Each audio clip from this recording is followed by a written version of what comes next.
Qu'est-ce que vous auriez envie de dire à des entreprises qui, comme vous, réfléchissent sur l'utilisation des nouvelles technologies dans le secteur pédagogique? La chose, c'est qu'il faut y aller. Oui. Il faut y aller. Il faut trouver les moyens de le faire. Il n'y a pas beaucoup d'années, le bureautique commençait à arriver dans les entreprises.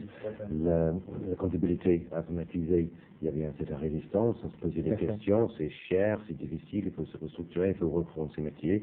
Aujourd'hui, il n'y a personne qui met ces choses-là en question. Demain, dans la formation, ce sera pareil.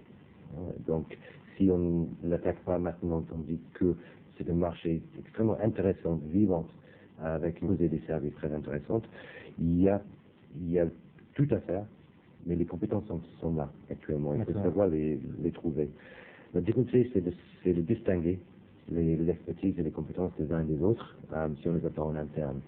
Et pour ça, il y a un certain nombre d'organismes ou de regroupements en France qui peuvent permettre le benchmarking, qui peuvent permettre les premières rencontres. Il y a des salons, bien sûr, mais il y a aussi des forums de groupements d'entreprises sur l'enseignement à distance.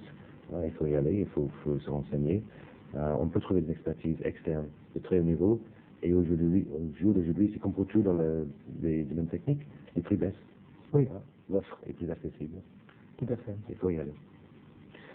Vous pensez qu'on peut dire que la France est en avance, en retard, dans la bonne moyenne? Comment vous voyez la chose par rapport aux partenaires européens ou par rapport aux États-Unis, par exemple? Malheureusement, je pense qu'il y a toujours ce léger retard dont tout le monde parle en France, mais je pense aussi que l'écart s'effrite, que la France rattrape. C'est vrai qu'il y a des pays européens qui ont peut-être une approche extrêmement pragmatique et qui sont lancés déjà à faire des réalisations concrètes. La France prend plus de temps à réfléchir avant de se lancer, mais en règle générale, lorsque la France se lance, elle se lance. Mais ça très rapidement. Par rapport aux États-Unis, on dit qu'on a beaucoup de retard. Comme moi, je regarde l'offre et ce qui se fait aux États-Unis, je trouve qu'il y a beaucoup de choses qui se font, mais qui ne se font pas nécessairement avec la même qualité que ce qu'on trouve déjà en France. Que la France s'inspire plutôt de Québec, ce serait une bonne chose. Oui, tout à fait. L'exemple de ce que nous allons pas faire, c'est les universités américaines qui mettent online une offre de MBA, par exemple, où le stagiaire, l'élève, il va lire sur l'écran l'ensemble des livres que les autres stagiaires ont dans le salle de classe. Oui. C'est pas comme ça qu'il faut faire.